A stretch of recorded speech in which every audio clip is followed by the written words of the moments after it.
All right, love of the links. We have been away for a while. We had such a good streak going, Bobby, where we were ripping off episodes left and right. And I just looked back. Our last episode was with Vince Burbank back in early May. Uh, so I think the reason is we've gotten busy, which is good after being cooped up in the house for a while and not being able to do much of anything. So it's cool to get back on here. We have lots of guests today, Bobby.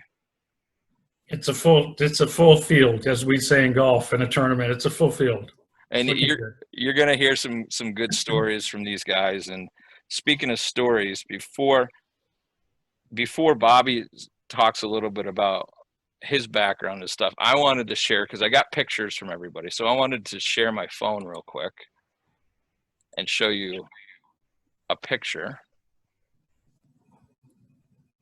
So bear with me here.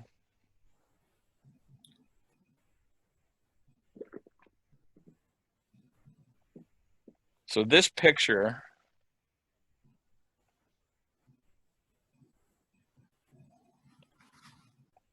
was me at probably three years old, I'm thinking. And that was the first time. That's not actually a golf club, but my dad was a big golfer. And just like all you guys, you're either your dad or one of your parents or a grandfather is kind of your first influence to the game. So this got me thinking when I was getting all the pictures from all you guys texting me some of your pictures of when you were little kids, and I can't believe how tiny some of you guys were and now how big you guys are. So I'm gonna stop sharing that. And I know Bobby's got a picture when he tells you a little bit about his background. But the whole theme of this episode is, you guys have been playing golf for a while. Emil and little sis haven't been playing all that long. Emma hasn't been playing all that long, but you guys are golfing families, and that's what I think one of the coolest thing that we all get to take part in this game together in some way, whether you play in a tournament or we see each other at junior league. And for me, it's just been one of the coolest things the last couple of years, seeing you guys grow through the game. So since you guys don't know Bobby, I'm going to kind of throw the tee over to him and let him tell you a little bit about his background and his growing up as a golfer. Thank you, Brendan. Yeah, Brendan started me in golf a few weeks ago, and it's been a lot of fun. He's really, really kind. He does a great job. Very patient. Yeah. My buddy BE there. Yeah, I was fortunate. I grew up with my dad was a PGA pro. He was 50 member of the PGA America. He passed away a few years ago. And when people say they start golf out of the crib, you probably can't see this. This is pretty old. That's me about 9-10 months old swinging a golf club. It's faded. It's kind of sad. I wish it was in better condition. But I started really out of the crib, and pretty much all I know is golf and the game of golf and the business of golf. And my sisters work in the golf industry. My son is up at Columbia Country Club this summer. He's been working at PGA Golf Club. He's getting into the PGA America. So yeah, we're a golf family. The neat thing about me, growing up with a dad, we were at a private club, so I got exposed to a lot of the really neat things about golf, a lot of careers in golf, above and beyond just playing the game. So for me, it was an unbelievable learning experience. I'd be around my friends in middle school, and I remember high school. They weren't around a lot of adults. It was really interesting. I remember talking to them, and we would chat about some stuff. And I was around successful people of older than me, and knew how to handle myself in different situations. I just remember my parents. I'd go to the club, and it was got to behave, watch your etiquette, and all those things. So there were certainly a lot of things. We did a lot of fun things on the golf course. My dad might not know of some of these things, but we had a blast. He made it fun all the time. And I don't know that I ever took a lesson from but I watched him, and I want to ask all of you as well. I used to to this day, I like to imitate, and I will see somebody and I'll imitate it. And I wasn't too much into the structure of where your hands are this way or the swing is this way. But I would say to my dad, you talk about this knockdown shot. and you talk about flighting the ball low. Show me what you did. And I would watch him and I would imitate and I would do something and I go, is that it, Dad? And he goes, nah, do this. And so I like to imitate all the youth programs I ran. Obviously, exceptionally fun. I wanted you to love the game. Then we'll worry about teaching you the game, if you can follow that. I wanted you to fall in love with the game, and you and your parents fall in love with the game, and then we'll get to some of the specifics of the swing and things like that. So that was my mindset, but it was neat to grow up in the game right from the crib. Once in a while, my mother will remind me that I started younger than Tiger, but he was a little better than me. Yeah. Gotta love the mothers, right? But it was, I was very fortunate the way I could grow up and see the game from the inside. So I think this is my most excited I've been for one of our Love of the Links podcasts, Brendan. I really do. This is going to be a blast. Yeah, it really is when we can share kind of our journeys. And one thing I mention to these kids all the time, like I'm thinking of Jaden right now, is Jaden's hits the ball really well, but Jaden hasn't really decided what avenue he wants to go with the game. I think he likes hanging out with other golfers. I think he likes practicing, well, sometimes. And he definitely likes to play, but competition isn't his thing. And he's a good player. And then you got somebody like Brenton, who she lives and breathes competition, but not. She said this the other night on our Zoom call for Junior League, and it was such a cool point that she made. Is it's the competition of her beating herself from a previous round, not going out there necessarily and trying to beat the other players. If that happens, fantastic.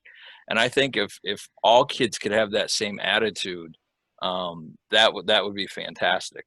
But all these kids, Bobby, have different stories and different pathways, just like you and I have. So what I wanted to do, I'm going to throw a couple different questions out there, and we'll go back and forth, Bob, like we normally do. What I asked some of the kids that were on our PGA Junior League Zoom call the other night is, who is your first influence to the game? And I know, for example, Jaden has no influence in his family. And I don't know if him and I have ever discussed this, like, why golf? So, Jaden, I'm going to put you on the spot first, so you can unmute. I'll unmute for you because you probably don't want to be unmuted.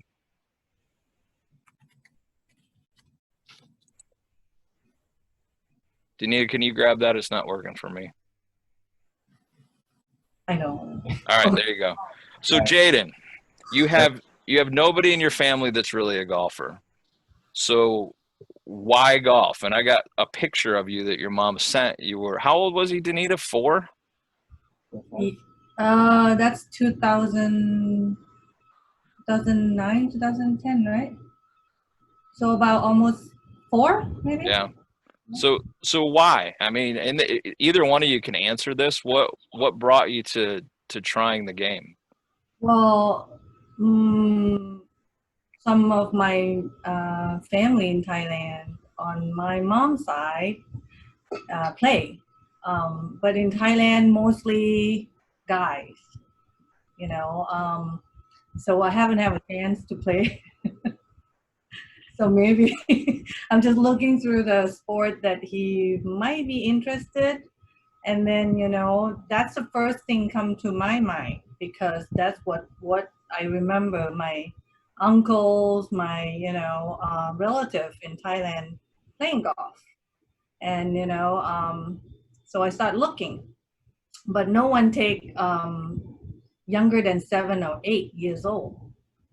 And then we stumble upon you on your website. You stated that you take little kids. So, and I asked Jen if he wants to try, because we have like a toy golf, like a plastic set, when he was little, and he was playing with that and he likes it. So I said, you want to try a real golf? And he said yes. So that's how we find you and start everything. Jaden, what was your first memory of golf? Oh, I have no idea. Because I'll try to jog your memory. You did golf lessons of all places on a baseball field is where we used to do the lessons in Deltona. And Bob, don't let his mom fool you. For any of the kids that remember the Golf Academy of America and that putting green that we had inside the training room, we used to have this hole called the death hole. That right behind the hole, it would fall off, and it's like a 14 on the stemp meter. And I remember one evening we were wrapping things up for junior league, and we're getting ready to go, and Danita sunk like 2 or 3 in a row from like 25 feet to the death hole, and she just kind of dropped the putter and looked at Jaden and kind of walked out the door. So don't let her fool you. The rest of the parents are golfers. Even Kevin's going to say he's not a golfer, but Kevin's not bad. He's not a bad golfer. So Bobby, you want to follow up with Jaden? Well, Jade, do you play any other sports? Or I know you're gravitated to golf, but are there any other sports you're playing? I don't play any sports to the level at which I play golf at. I don't compete in any other sports, so no. One of the things when I was growing up in the Boston area, I guess I'm feeling a little bit old these days. It's generationally we played a lot of different sports in the season. I know a lot of the long-term athletic development, even if you just want to have fun for golf forever, that's just to be well-rounded to play different sports, even if it's simply not even organized. It's you go down and hit the tennis ball around, go to the basketball court with friends, shoot around. Just your body is going through some different athletic maneuvers, because I can tell you for a fact the hockey I played a lot of hockey. There were some crazy shots and crazy situations. I felt like the balance I had in hockey helped me hit some crazy shots. Yeah, I hit it off the course. I hit it in some crazy spots, so it's not always down the middle of the fairway. So I'm always interested about whoever's played or anybody else looking at the screen here, any other sports you played that you're having fun with. Bob, it's interesting because that's a topic we brought up numerous times on the show about, the other sports and how that can play into a kid's development as a golfer. And it just made me think about Jaden, who hasn't really played much of other sports, but he's a pretty good and pretty accomplished piano player. And that got me thinking that there's techniques or the dedication or the practice that you have to have with music that may play into, some of the patterns that I see with Jaden. It's a great point. So let's move on to, let's see, Emil. You ready? Because Emil hasn't been playing that long. How long have you been playing? I've been playing for 2 years. And he hits the ball like 250 yards and hits these high flops that is like a butterfly landing with sore feet, and he's only been playing 2 years. And it's crazy. I started to make the comment before that when I was growing up, I got to a certain level at these kids' age, but I think every single one of the kids on the screen, with the exception of little sis, but she could probably beat me in a chipping and putting contest right now. You guys are all play better golf than I did at your age. And I'm a golf professional now. That's not saying much about my golf game, but what I'm getting at is, sometimes you guys are hard on yourself as far as how accomplished you are, how well you've done with the game. But just keep that in mind that, what you're doing is compared to what a lot of other kids do. You're doing good stuff. So Emil, you've been playing 2 years. What's kind of been your journey getting into the game? Because I know your dad really wasn't too big of a golfer either. Well, I've played baseball before, and I wanted to try out a different sport. So one summer, I just decided to do golf, like just to try it out. And then I started doing a clinic, and that got me into golf even more, to want to go into like competitions and compete with other people. Bobby, it's funny. I'm going to bring his dad on here for a second, Ricky, because he said a funny story the other night that Emil did like a first tee. Was it first tee? Was what you did first? Yeah. Yeah. And you did, well, Ricky, you can go ahead and tell the story. He did like one clinic and he's like, all right, let's sign up for a tournament. And, Yeah. So yeah, we go ahead. did. He did the summer clinic in July. That was 2018, and it was a month long, but it was like every Tuesday and Thursday from like 5 to 7 or something, 5 to 7. So the last day, when we're leaving, Emil asked, "When is my first tournament?" And I'm like, "First tournament? Like you haven't really actually gotten lessons. You've just been introduced to golf." And he's like, "Okay, but if we're gonna play, we're gonna play. Like, when do I get a trophy? How do I get one? What do I have to like? How many do I have to hit?" And his journey is actually pretty amazing. Like in that first year, his tournaments were through Little Linksters, and his very first tournament was he shot a 71, max was 72, and I remember him coming off the course like at the end, like actually pretty optimistic, saying it could have been worse. I could have got a 72, and I was like, man, okay, that's the kind of attitude you need, you know. But at the end of the school year, like that was August time, by Memorial Day weekend, he shot a 44 on 9 holes out at Champions Gate. And so, you know, he was just determined. Like, and something that I was just thinking, hearing you guys about maybe Jaden playing, for example, Emil has always been in competitive sports. So playing tournaments for him was like a no-brainer, right? Like that was the whole point of practicing, was to compete. So, and not to say there's nothing wrong, Jaden, about what you're doing. I think it's great, just learning a sport and hanging out. But that could just be, you know, where some people's priorities are as far as what they do with the sport. Yeah, and before Bob jumps in with a question, I vividly remember that day at Champions Gate when you came off the golf course, and Ricky, you were a little emotional. You were telling it wasn't that long ago that he shot a 72, and here he is shooting a 44. And with all of you guys, there's a handful of those types of moments that I remember with all the kids on the screen right here, which is pretty cool that I got to see the development with all of you. Bobby, you got to follow up for Ricky and little sis too. Well, I guess you know, the little sis. You know, I'm always fascinating. I used to embarrass my 2 daughters time and time again when I'd pick them up at school, and I'd see their friends. And really, I guess to Emma and little sis, you know, I'm always wanting to know what made you get attracted to the game of golf. What can we do to get more girls into the game? Because that's been a big passion of mine, to help more girls get in. Certainly, I've done a lot with women's golf, but I'm always interested for the girls of any age. What was that thing that made it exciting to do? Or I'd always ask my daughter's friends that question, and I get the eye roll. And my daughters play golf, but you know, it's more, I guess, to little sis there, or to Emma, or to Breton too. Where are we? What can you do to get into golf? What made you get into golf? I saw my brother hitting some golf balls, and my brother made me interested into playing. What about Dad? Did Dad influence you too? No.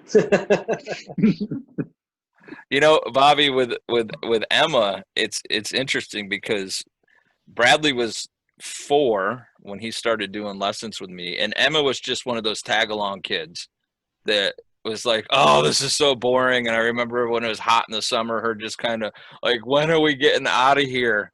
And now all of a sudden, sometimes, and Bradley will never admit to this, she's whooping up on him on the golf course, right, Bradley? I mean, right, Emma? No. So Emma, what Yes. what made you switch to being that tag along sister to wanting to get into it? Well, I got sick of being the tag-along sister. I was tired of like just going in the golf. I was literally always golfing, and Bradley was always like out there playing and whatnot. And I was like, you know what? I'm just gonna do it because I want to be out there. Cause he was like, to me, I was like, wow. Like, I don't know why I always thought this, but whenever I was in the golf cart, I always thought Bradley was like, wow, that's like a professional thing going on down there. And I saw the trophies. I'm a sucker for trophies. So I was like, you know what? I want one of those things. And I want to be the one playing and people watching me. So then I just decided to play.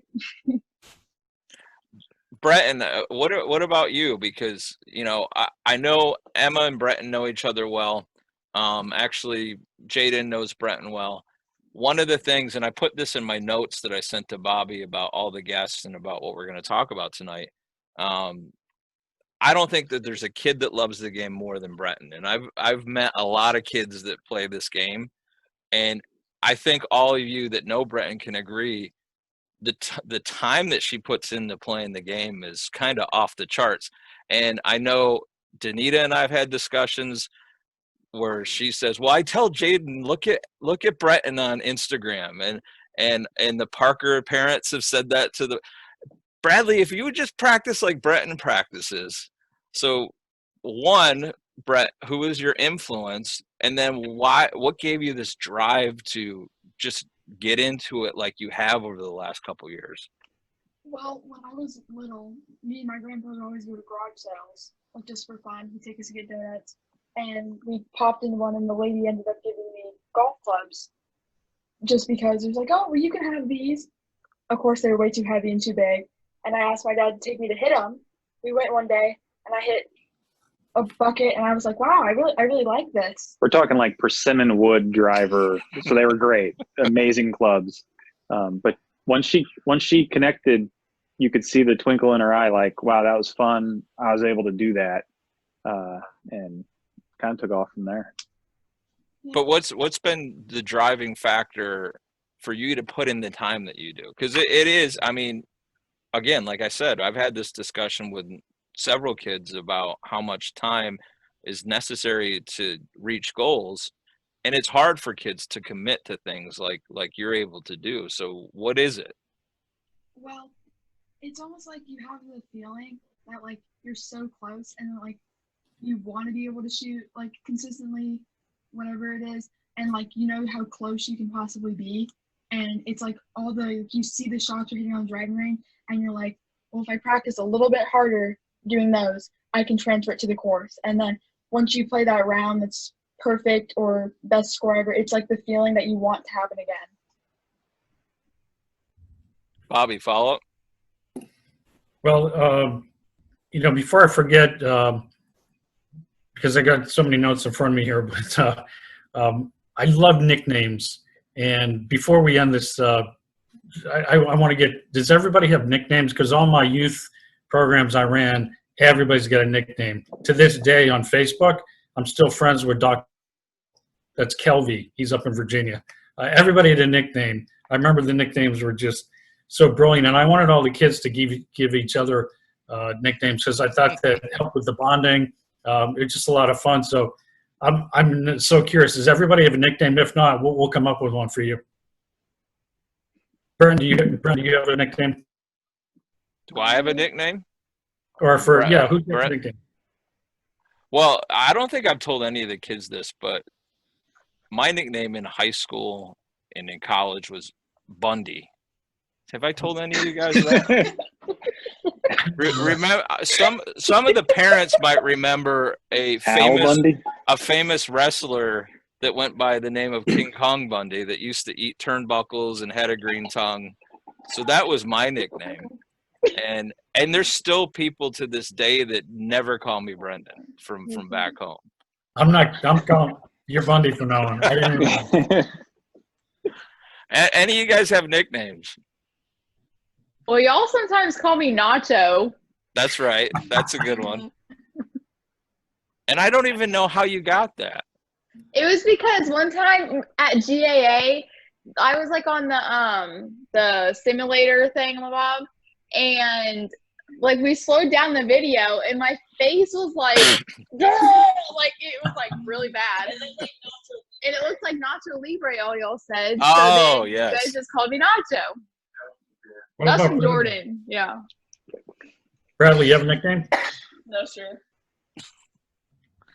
We all call Bradley a lot of things. We've Yeah. all got nicknames for Bradley. He won't tell you, but we do B-Rad with him, and that was when he was smaller. So What about you, Brett? You got a nickname? No. Well, you got a couple. B, Brett, Yeah. nothing My else? homegirl. Jaden, what about you? Nothing? We're gonna come up with one, and you're gonna have to go by it from this point, from today, July 1st, 2020 on. You have to go by it. Emil or Kayleen, nicknames? No. You know, Emma called Emil. What were you calling Emil at camp? Emil's name is Emil. Drop the EO. Emilio, drop the EO, Emilio, because that's what you kept calling him at camp, Emilio. Emilio, and that's like not his name. So yeah, Dad made up that song. He made up a song for it, but I just call Emil that. I don't think I've ever called him Emil. I always say Emil. Here's maybe, this, you can use this at some point, but one of the neat things I did in my golf career has been in the room when we started this junior league. I was in the room. I was one of the people to help start this whole thing that you're in. And thank you to Brendan's expertise and leadership. And I'd go out across the country, and as the tournaments got to the regionals and the nationals, I'd be on the first tee as a starter. And I've been there as a little kid. I've been there as an adult in a pro tournament, and you got the butterflies. So I would always turn to everybody and say, hey, what's your nickname? And a lot of kids have nicknames, so I would announce you as with your nickname. So Bradley, I'd say, next on the tee's B-Rad. Go let her rip, B-Rad. And everybody would laugh. And so they were the Connecticut team one year had this little kid. I'm telling you, he was 3'9". He was a little guy, Will Shoemaker. So I said, hey, there was a great jockey by that name, and we tried to come up with something. And he said, no, I don't have a nickname. So at the end of the day, he came running up to me, and he said, I have a nickname. And so he was all excited. And I think, what was his nickname? Like Big Will or something. So it was just fun to be on the tee. And when I would do the nicknames, then everybody look and go, that's your nickname? I thought it was this. And there was something about when you get to tournament golf, you're excited to be on the first tee, and that's fun. You practice so much to be there.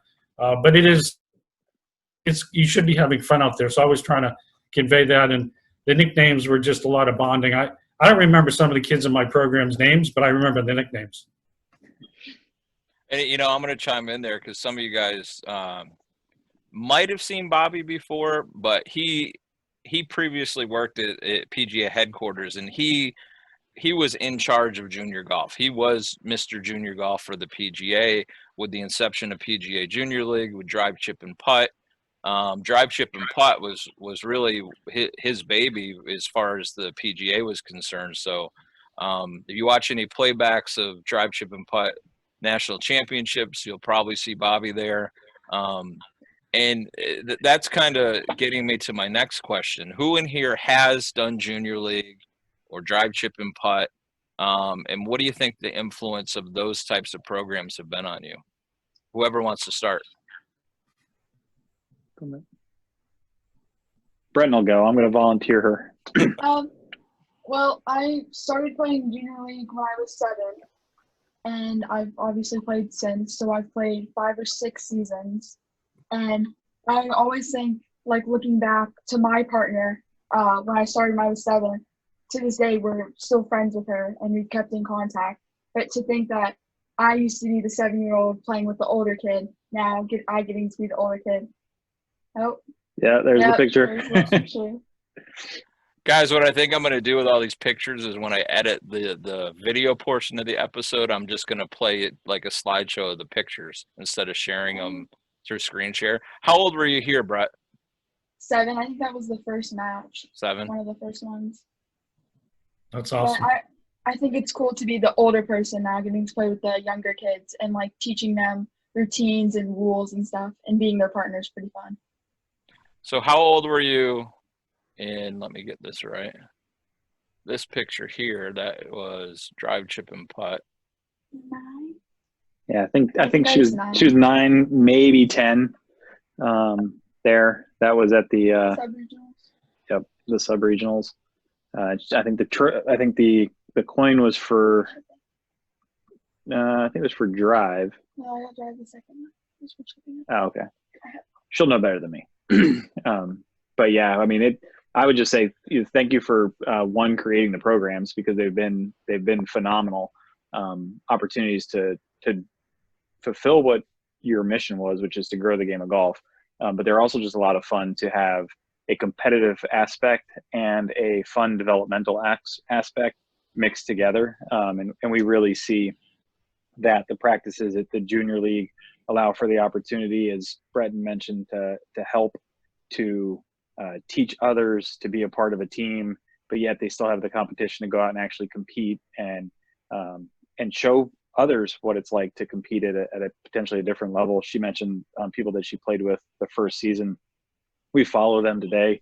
We love to see how they shoot and score, and they continue to be role models for how she performs and drive, chip, and putt. Just the opportunity to think that you even have a chance to get to Augusta is pretty sweet. So it's a lot of fun and something that she's really enjoyed. So thank you for everything you did to bring those forward. They were a labor of love. Thank you. Yeah, and I want to comment too, like as far as PGA Junior League goes, with golf is such an individual sport. Like the PGA Junior League, I think that's Bradley, just so you know, he's kind of in and out. He's like, I've been playing this a long time. I don't want to play. And then the very next day he'll say, okay, I want to play. And I think the big piece of that is the interaction between other people. So like the camps and PGA Junior League, he's like, yeah, I want to do it. I'm in with it. But he knows Breton is there, you know, Jada may be there, you know, all these, you know, other kids, Emil Drop Dio will be there, you know, so he enjoys like playing with other kids, and that's really important. And the other aspect that I feel very passionate about is, and I think Emma does too, is girls in golf. And I think it really gives the girls in golf to see that they can do it and that they belong on a golf course just like everyone else. So I think it's really good. There's always seems to be a lot of girls in Brendan's group, and I think it's just a really good way to bring them in and have them play with boys and girls alike, and the boys respect the girls and the girls respect the boys. And I think that's a really valuable lesson. Till the girl beats the boys. And then the girls start beating the boys. Yeah, and then drive, chip, and putt. Bradley had a really great experience his very first year there, and that it was really nice. And if anyone's watching this and they're thinking about putting their kid in there, yeah, it's only, 9 shots, but it's really fun because it puts a little bit of pressure on them, but it's fun pressure because they get to see all the different prizes that are there, and they give them nice gifts and things like that. They really enjoyed going, and it was a goal to work on those skills throughout the year, and it really made them focus, especially with the putting and the chipping and really drawing that in. And Bradley's really good at chipping and putting, and I think that's why. Emil, have you done drive, chip, and putt? I've done it once last year. I was disappointed that it was canceled this year. Yeah. Yeah. Would have been a lot of fun. And what are your feelings, you and your sister? What are your feelings about PGA Junior League? I think it's a good opportunity to know what other kids or who else is playing at like a golf course that you would always go to. Yeah, that kind of. Go ahead, sweetie. What do you like about PGA Junior? That, like, I get to make new friends and play, and me and my brother could play together, like play golf together. You know what, little sis, I don't think you know, but I made the teams for this year's Junior League. We're going to have 3 teams, and I put all the girls on one team with Coach Emma and Coach Ricky. Your dad's going to be the coach of that team, and your brother's on the team with all the girls. so you two can play together. And I tell you what, when I put the lineups together, that's going to be a team that's going to be tough to beat. That one right there. Ricky, go ahead. Well, I was just saying I hadn't told them, so this is the first time that they heard that. But I just wanted to say with Junior League, one of the best things that has come out of it for my two kids, they're 7 years apart. There's no other sport or opportunity for them to be on the same team together. Right. And I'm gonna actually ask Brendon to say something because I don't want to brag on my own kids, but I love that they have the opportunity to be together and play together. And Brendon shared with me something the other day that I was very proud of. And if you don't mind sharing it, Brendon, I don't know if you remember about how Emil and Kylene interact together. Oh, it's you see it with you two. You see it with the Parker kids. There's some other brothers and sisters like the Ryan brothers that have a nickname, Jacob and Nathan. They're the Birdie brothers. That's their Instagram handle. They were going to be on here too, but they're on vacation. I love seeing siblings playing the game together because now the most difficult sibling pair that I know is, at least on my screen, the two sitting at the bottom of the screen right now, Emma and Bradley. But I think it's only because of their ages. You're 17, Emma, and Bradley's 14. But even still, when they're out on the golf course together, they get along a lot better than a lot of brothers and sisters that are teenagers do. And I think, whether the kids think about it or not, just the bonding that happens between not just siblings, is Ricky's alluding to, but the whole family. I know the Parkers, all four of them go out on the golf course and play together. And Ricky, you and your family go out on the golf course and play together.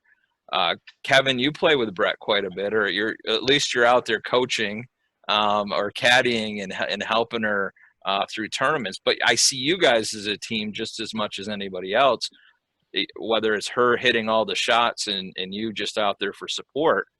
And there is no other sport that you can say that about. There truly isn't. Right. Now, go ahead, Amy. I was just saying, it's really awesome because, Eric wasn't able to do bowling anymore. And whenever he changed to golf, he could use bigger grips and different things like that. And all along, he got the kids into golf, so probably so he could play more. But no, they were interested. But the cool thing is that we know, lifelong, this is a lifelong sport, and whether or not they go to college for it or work in the field or whatever, it doesn't matter because they can always play with dad and each other. And that's really important, I think, and that is unique to golf. Yeah, and the unique part about it is the relationships that you build with new personalities and individuals that you meet. Mm-hmm. It's an opportunity to broaden your horizons through a game that you can enjoy your whole lifetime. Not only as young adults or young children learning how to play the golf, but through your teens, through your college or an adult life, you can always play golf. There's guys out there 100 years old still playing golf today. So that, to us, that was to me, that's what I enjoy more, is that we can go out there 15 years down the road here, God willing, and we can go play golf together. And we can have our time and we can challenge ourselves. We can play for a golden golf ball trophy. We can play for shaved legs, bald heads, whatever they want to play for, we can play for. Shaved legs. Shaved legs, wow. Yeah, they thought they were going to get me on that one. They It was actually waxed. Oh, waxed. But I wanted to bring Jaden in real quick into the fold. Jaden and his family just moved to a new house, and Jaden works, Bobby. He works for me for our junior tour, and so I do a lot of picking him up and taking him to tournaments and dropping him back off at home. And we have a lot of interesting conversations during those car rides. So he says to me the other day, and Danita, you're put on notice right now. He said to me, when we were packing up stuff and getting ready to move, we found some golf clubs that Mom had. I said, do you ever think she's going to play? No, she's not going to play. Danita, we've had that conversation many times. And so I'm officially, with everybody that's on here, putting you on notice that you should try to golf at least. Let's just start off with 2 times a month. How's that? Does that sound good? Okay. And I tell you what, Bob can agree, everybody else can agree. It won't take but one shot. That's all it's going to take for you to go, yeah, why don't we play once a week? So 4 times a month. Why don't we play twice a week or 8 times a month? Bobby. Yeah, Danita, I always tell people it's a game that's very easy to learn and you can love. If you want to master it, it take your lifetime. There's tour players, there's a exceptional talent level to get to things, but if you just want to go have fun, you want to play it by Bob's rules, I've got my own set of rules. I'm batting 1,000 in that baseball sense of getting people to just have fun. You play golf the way you want to consume the game and enjoy it and go have fun. And don't worry about rules or anything like that. There's 1 or 2 little rules you might want to maybe abide by. But I wanted to make a comment too. I think Amy touched on something. I've had so many parents tell me in my travels before I was in my position at headquarters, after, that the connection they made with their kids on the golf course, it's the only time they really connected. And years ago, I've been interviewed a lot by the media, and I did an interview one time, and I said the way society was going, used to be Sunday dinner. It was the family got around the dinner table on Sunday dinners. Maybe golf can be the Sunday dinner at times. The fork and knife is replaced by the irons and the woods and the putter. Yep. I had a lady one time come up to me in tears. She said the only time she could connect with her son was on the golf course. And she ended up finding out he was in a depressive state. And so she didn't know this until they got on the golf course and they were playing golf, and he really opened up. So it can be very, very powerful. And I just love to get families out there to play golf. I'm very passionate about that as well. Now, I'm looking for a picture here, Bob. I'm going to let you keep rolling with a couple more questions. I'm looking for a picture here of Bob and myself, and I think Dottie Pepper and Alan Ranowski. Bob, you guys are going to get a kick out of this picture. But Bob, why don't you go ahead with another question for everybody? Well, I guess that's a question, but a comment too. I hope I used to tell all the kids in my program, and I say a lot of crazy stuff sometimes, so forgive me, but I would tell the parents, I just want the kids in my youth programs to want to play golf. I just want them to play golf for life and enjoy it, be in the golf ecosystem. There's something like 30 or 40 careers in golf. You can do really well in golf. I never really put anybody on a path intentionally to try to be on the tour. Some of the kids in my programs, they did pretty well, but I was all about fun, careers, the family getting together, and I would drop a lot of quotes from my dad in there. He would always say, "You only get out of golf what you put into it." As an individual sport, you don't have teammates, and that can kind of be hopefully you're playing some team events, and Junior League is one of those. You can rely on a teammate, but there's something pretty impressive when you get older in life and you realize you had one shot to hit on this one hole and you pulled it off, or you played one round of golf and you won the event, or you played better than you ever thought you could play. When you get in school and you have to do something, you can look back on what you did in golf, and hopefully that self-esteem and that accomplishment, that can help you. There's things I'm doing right now that I think back that I can do this because I did well in golf alone. I know it sounds kind of crazy. I'm not trying to get too dramatic, but just remember the things you're doing now on the golf course. They will carry you into other things in life. And it's my dad would say, don't ever hit a shot that you're afraid to hit. Do your practice and then, commit to it. One thing he had me do, if you all want to try this, the phrase up and down, you're on the putting green and you have to, that phrase, you have to get down. Have me do some bizarre up and downs, the craziest, crazy up and downs. But then in a tournament, when I had a challenging up and down, it didn't look so. And again, that's a little bit more to the golf, that's the tournament golf. But he did not have me do lots of shots that were, the phrase is just, it's a piece of cake, it's a bread and butter, it's 150 yards from the middle of the fairway. He would have me do crazy shots, crazy. He would drop the ball behind a tree. He would talk about, it was a little bit Errol Woodsy there, but give that a try. Next time you go to the golf course, try to find the most crazy situation, and try to maybe drop a couple of golf balls, not slow a play, or do some practice. And then when you get in a competition, you don't get so uptight, because you go, I've seen this before. So I just wanted to drop a few of the old dad quotes in there. You still looking? Yeah, I'm still looking, but what you're talking about reminds me of what I did when I was a kid too.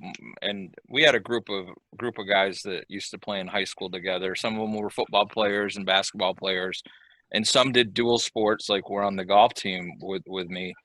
But we would spend all day at the golf course, and we would do the same thing that Bobby was talking about. We would play for hours around the practice green, just dropping golf balls in the worst possible spots.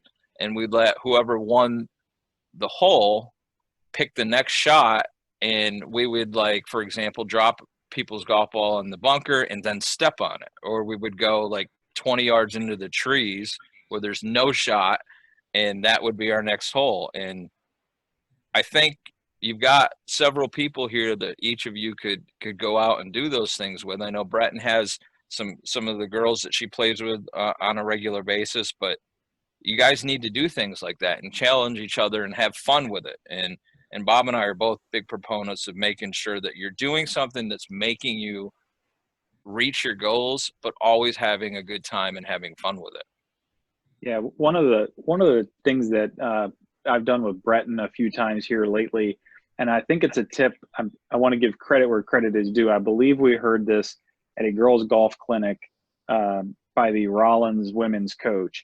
But they play a number of different games, and they talked about how they play to see who's actually going to play in the tournament, right? They have their inner squad match to figure out who's going to play, and sometimes they'll have a game inside of a game, and the opportunity is that you have a chance a certain number of times throughout the course of the round to tell the player to hit it again.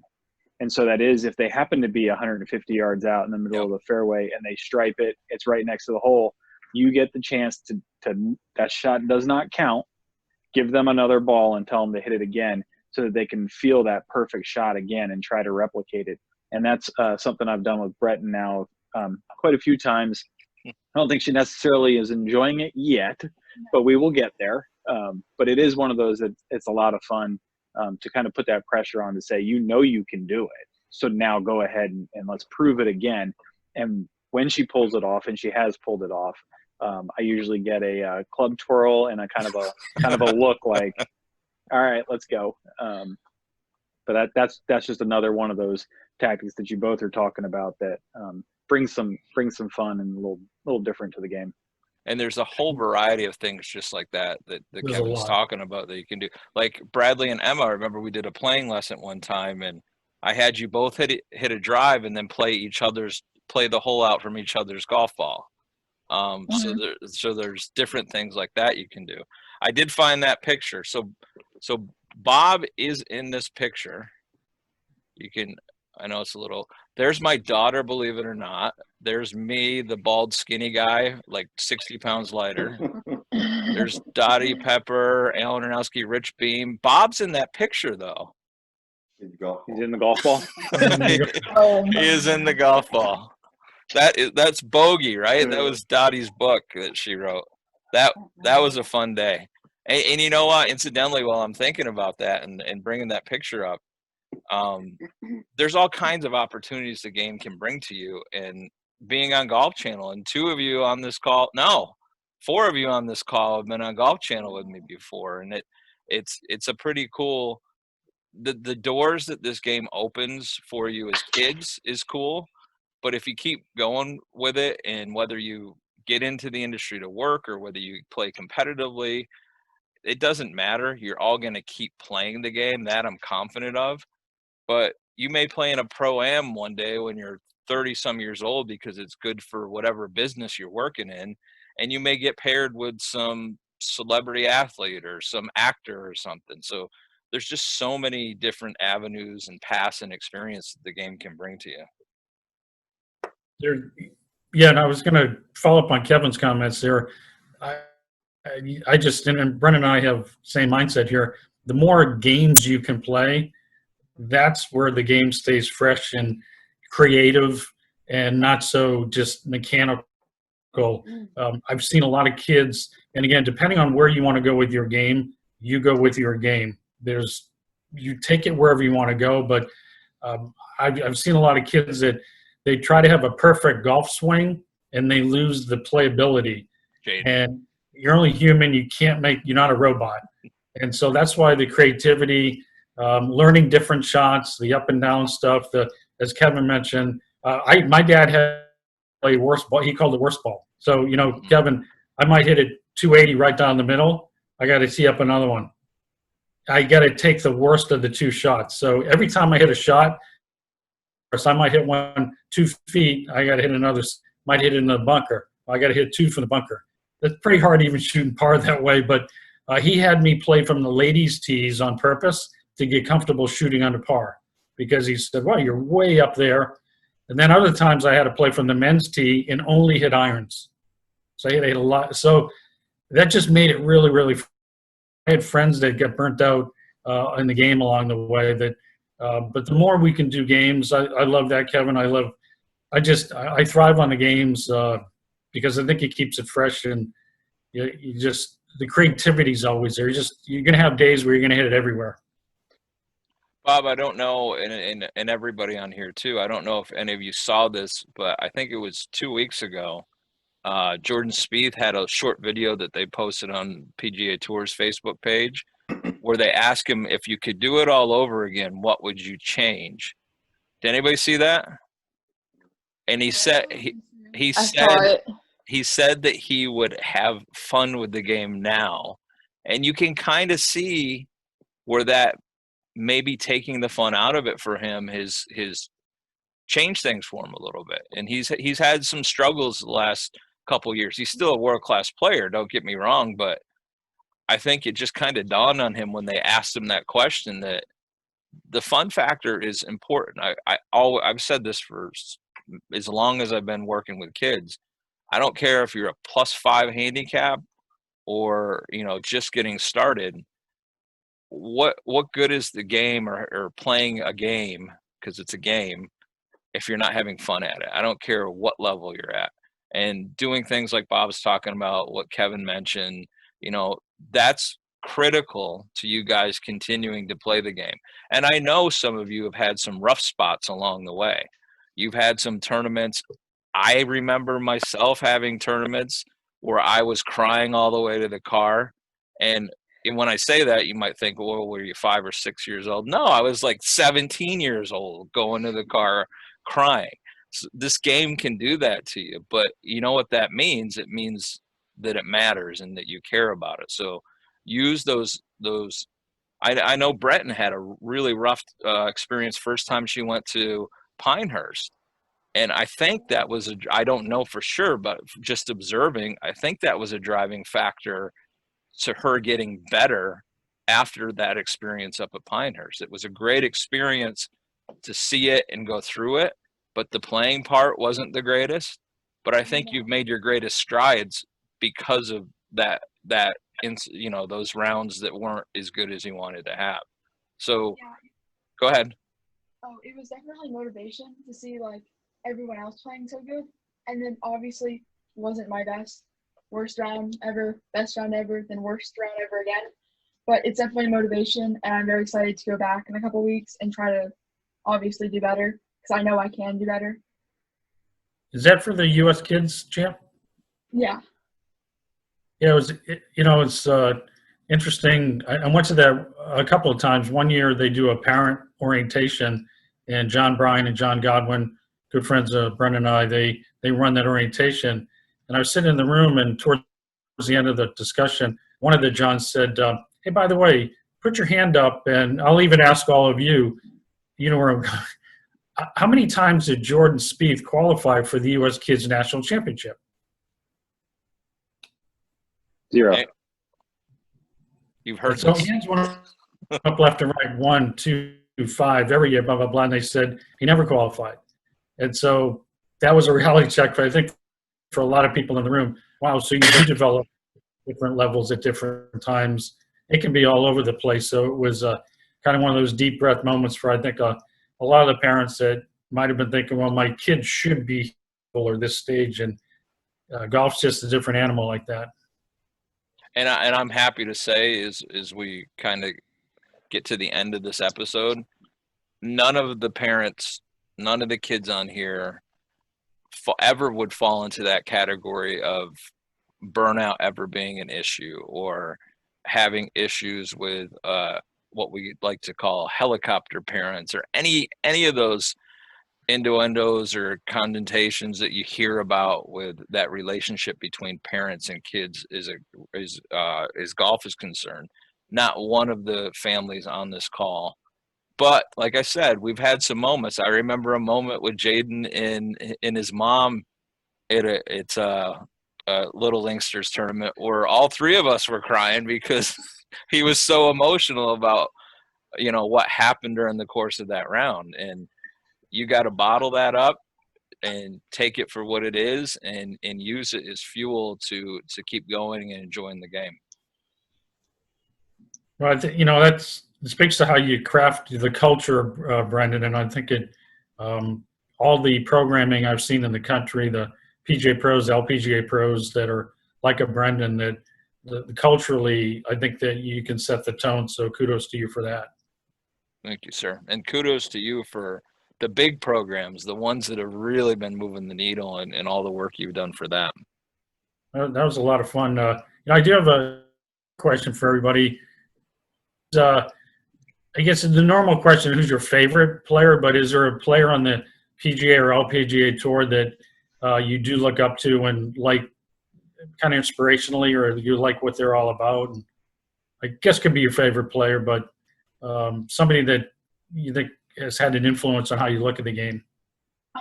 Well, I've had one player. When I was little, like 8, I went to the Symetra Tour event at Alaqua, and we were just sitting watching people finish and teeing off on the first hole. And this girl's mom comes up to us and goes, "Oh, this is my daughter." So we started talking, and actually I was going to a Little Linksters class. We went to class, came back that night, and her daughter ended up winning the tournament, the Symetra Tour event that day. So before she goes off to even sign her scorecard, her mom goes, "Oh, come over and meet this little girl." So she comes and autographs a ball for me. We take a picture, and it happened to blow up on the Symetra Tours Instagram, Facebook page. And we come back, we got her Instagram, kept in touch. Then we come back next year, and she invites me to come on a practice round. So I walked the practice round with her at Alaqua, and she's now on the LPGA tour. She just had a baby, but she sent me a birthday present. We've kept in touch, Christmas cards, all that stuff. So she's been really inspirational to me.